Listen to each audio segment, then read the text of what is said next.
Hello, it's Margaret Luria with Block to Brilliant, and you are listening to a video on the ADHD Video Club website. And today I want to talk to you about altering assignments. Now, this is tricky and it feels like not such a good thing from a teacher's point of view, but I want to give you my experience as an expert in ADHD who also was a teacher and a school counselor. So I've actually done the things that I'm talking to you about, and I want to make some suggestions. What I noticed early on is that, and early on I mean like after 10 years, but is that a lot of the things that ADHD students benefit from also benefit non-ADHD students. They may not need it, but it can benefit them. So for instance, one of the things I always did with all my students is when I was describing a project, for instance, the first day I describe the project, and then the first night their homework is to get a signature. And if they get it back, the next day they get this many points. It's like 10 points, no big deal. Now, for the non-ADHD student who doesn't need that kind of reinforcement, they got 10 extra points. They're super happy. For the ADHD student who might not get the signature on time, that's a good incentive, but it doesn't hurt the other kids. So that's something as an example. There are times when I broke up projects for everybody, and keeping the lines of communication open with the parents, it works really well to say, okay, you saw this and it was done, sign. Just because kids with ADHD don't always put together the steps, the events that lead from one thing to another.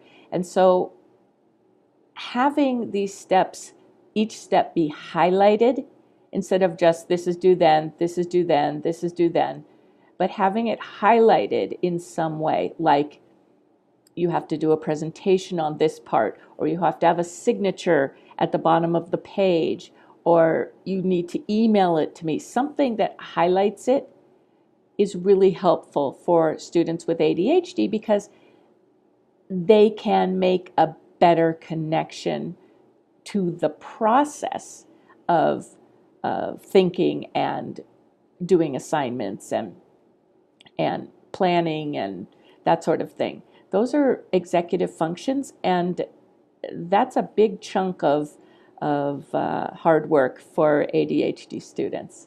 So highlighting the process is a really good thing to do. Now, as far as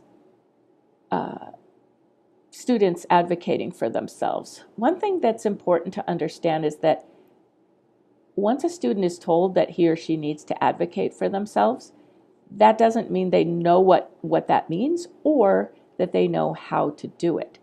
So your help is crucial. So what you can say is something like, when you're ready to do blah, blah, blah, let me know. Raise your hand, shoot me an email, whatever the deal is. When you have a question, do such and such. And these can be negotiated between the two of you. What will that look like? Will it be a raised hand? Will it be a thumbs down? What will it look like? When you such and such, please do such and such. Now, remember that for students with ADHD, this is a learning process. So it's not like you say it once and then it happens. It may happen in the beginning and then things may fall off.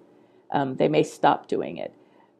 One of the things that's really key with ADHD students is that habits become a regular practice. And that kind of practice can extend for several months. a whole sort of learning could take a couple of years beyond when you're with that student. Just like walking moves from, scooting to crawling to falling down, rising up and falling down, to walking to running. So it may take more time than you think it'll take. So that's really important to know. But remember that we all have brains that are elastic and can learn.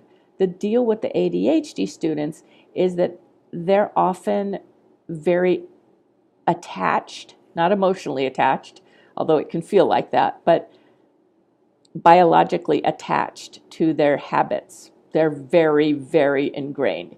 So you want to ingrain the new habits, and that is going to take reminders and help and support. I hope this helps. Thank you, teachers, for the great job that you do and the service that you provide to our kids. I hope this helps. If you need to contact me, you can email me at blockedtobrilliant@yahoo.com. Thanks.